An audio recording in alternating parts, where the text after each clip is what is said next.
Question 2. We are given a block on a rough surface. It is not moving. We have several questions to answer here. First, we must use a sentence to give Newton's second law.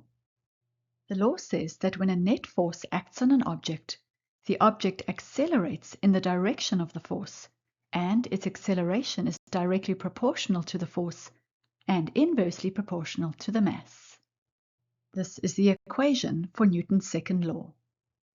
Next, we must draw a free body diagram for the block with all the forces acting.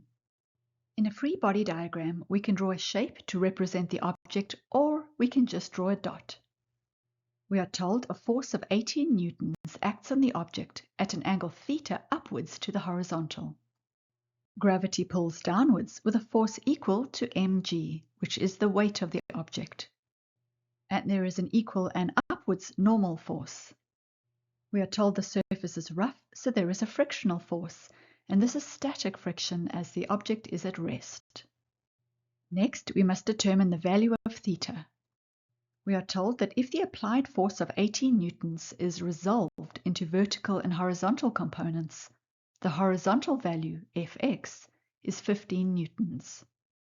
Here is another way to represent the horizontal and vertical forces, as a right-angled triangle. Since we know the value of x, which is Fx, and r, the hypotenuse, we can use trig to solve for theta. Cos of theta is equal to x over r, which is 15 newtons over 18 newtons. And solving for theta, we get 33.6 degrees. Then we need to calculate the coefficient of static friction. One way to define it is the maximum resistance to motion before an object starts to slide. It is a dimensionless constant found in this equation and measures resistance to initial motion. From this formula, we can see that we need the maximum static frictional force and the normal force.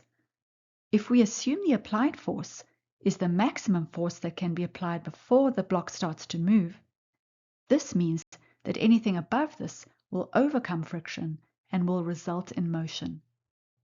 So the horizontal component of the applied force, which is Fx, which is 15 newtons, is equal to the maximum static frictional force.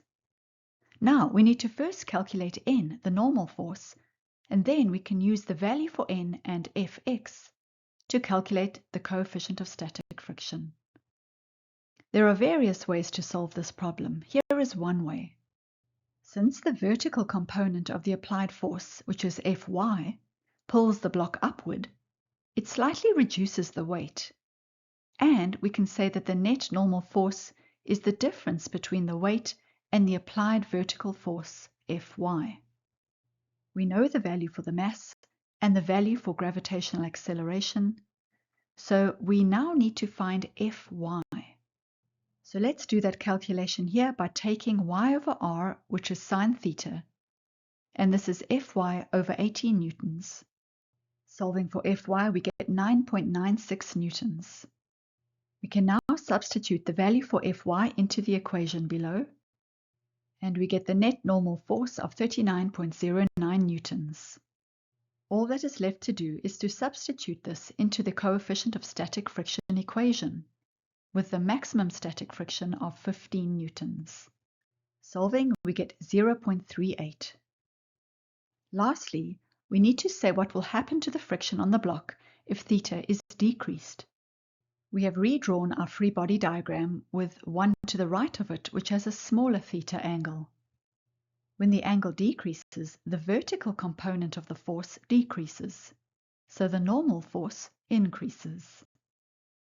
If N increases, but the coefficient of static friction is constant, the frictional force will increase too.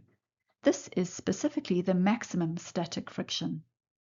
Or we could say that at the same time, the horizontal component of the applied force increases, which is Fx. And so the maximum static friction may be exceeded eventually, and the object will start moving.